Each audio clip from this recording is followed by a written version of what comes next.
دماغي مسله مې هم وه او زما یارکان هم الحمدلله چې ما دا دوی شروع کړې ده. زه ځوان شوی یم الحمدلله. الله پاک ما ته ډېره شفا راکړې ده. راغلی افغانستان نه یم. دا درېیمه جمعه ده چې موږ دلته ځو او راځو. په دا دریو جمعو کې دا 50 فیصده شوی دی. کیسونه یې صفا راغلي. د الله نه شکردار یو، د مولا نه هم شکردار یو. کور یې ډېره آباد، تر مننه یو جهان. پرون مې ټیسټ کړی دی او ریزلټ یې دا دی تقریبا د 9 نه 17 کو شوی. دا مخکې څومره څه پیغام ورکړي؟ بس زه خو وایم چې یاره ټول راشي او دې کې نه خپل علاج معالجه وکړي. انشاءالله موږ خو ډېره ښېګړه میلاو شوې. بس زه خپله شوګر باندې پهله چا دوایي نه یا الله یا سلام. د کولسټرول یې زیات و، لکه د شوګر هم دی او دی چې کوم دی الحمدلله دا ماشوم ښه شوی دی. د ده هم دوایانې کمې شوي دي او دا ماشوم کې طاقت راغلی دی. الله پاک دې کې طاقت راوستی دی. الله د تاسو ټول سره خدای تاسو ټول ښه کړي. او تکلیف یې و؟ دا د وینې کموالی و. وینه به یې کمې ده. څومره وخت پس به وینه خېژوله؟ نو بس وینه خېژولې نه ده، خو تقریبا د ټیسټونه یې ټول صفا راغله. دا کومه وینه چې وه دی بېرته پوره کړې ده. خوشحاله یې؟ انشاءالله. خلکو ته څه ویل غواړې؟ خلکو ته دا پیغام موږ لرو چې هر سړی دا دغه ښایسته ځای له راشي. زموږ یو دینداره مولا، ښایسته مولا، شفا الله ورکوي. واسطه یې په دې ځای کې دا ده. موږ د نه ډېر مننه کوو او هر سړي ته موږ دا پیغام دی چې دې ځای له راشي، خپل مریض راولي، انشاءالله دلته به ښه کېږي. زما ماریلا نوم دی، مرکن برخې ته دکان نه راغلی یم او پهله ډاکټرانو راته وایي ستا دواړه ګردې فیل شوي دي او دا به چینج کول غواړي. او د هغې نه وروسته چې بیا به واشنګ کول غواړي. بیا زه مولوي صاحب راغلی یم، دا مولوي په تېر شوې هفته کې راغلی یم او پرون مې ټیسټ کړی دی او ریزلټ یې دا دی تقریبا د 9 نه 17 کو شوی. دا مخکې څومره و؟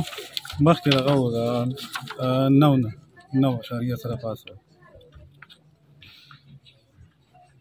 ماشاءالله. او دا څومره وخت نه ته بیمار وې؟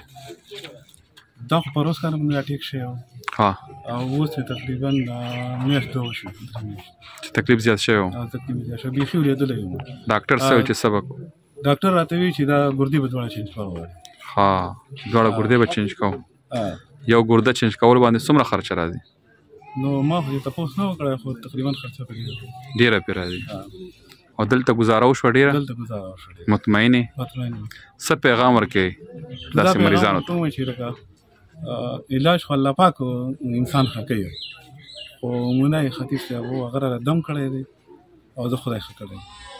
لکه ګرده چینج کولو باندې په لکونو روپۍ راځي. په ګرده چینج کولو باندې لکونو روپۍ راځي. نو د هغې نه د الله پاک کوم تقریبا 1000-1200 روپۍ باندې. 1000-1200 روپۍ.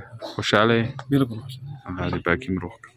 څونه ګزاره شوې ده کینسر دی؟ ډېره شوې. د څونه وخت نه کینسر و؟ تقریبا یو کال وشو. علاجونه هم کړي وو؟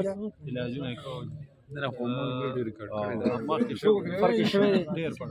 خوشحاله دوستانو زما شکر هم و، زما لکه د دماغي مسله مې هم وه او زما یارکان هم الحمدلله چې ما دا دوی شروع کړې ده.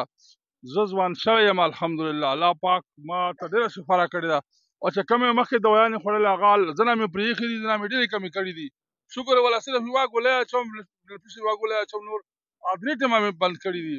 او دغه دوایي سره زه ډېر ښه شوی یم او دا کوم چې د وربشو د جوارو روټۍ خلې دغه خورو انشاءالله دې سره زما ډېر فرق لکه زه ډېر ښه شوی یم. داسې دا ماشوم دی دا ده هم چې کوم دی د کولسټرول یې زیات و، لکه د شوګر هم دی او دی چې کوم دی الحمدلله دا ماشوم ښه شوی دی. د ده هم دوایانې کمې شوي دي او دا ماشوم کې طاقت راغلی دی. الله پاک دې کې طاقت راوستی دی.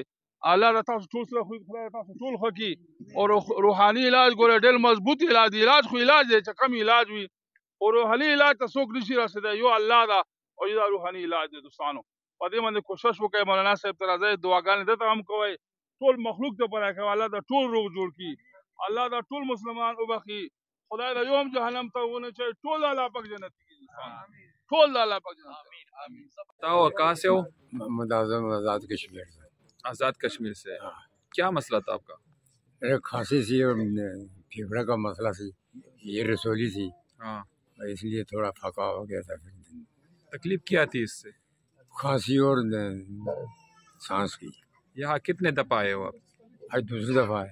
पहली दफा से पाक हुआ है। हाँ आप खुश है? इंशाल्लाह। क्या पैगाम देते हो और लोगों को कहते हैं भाई आओ चलो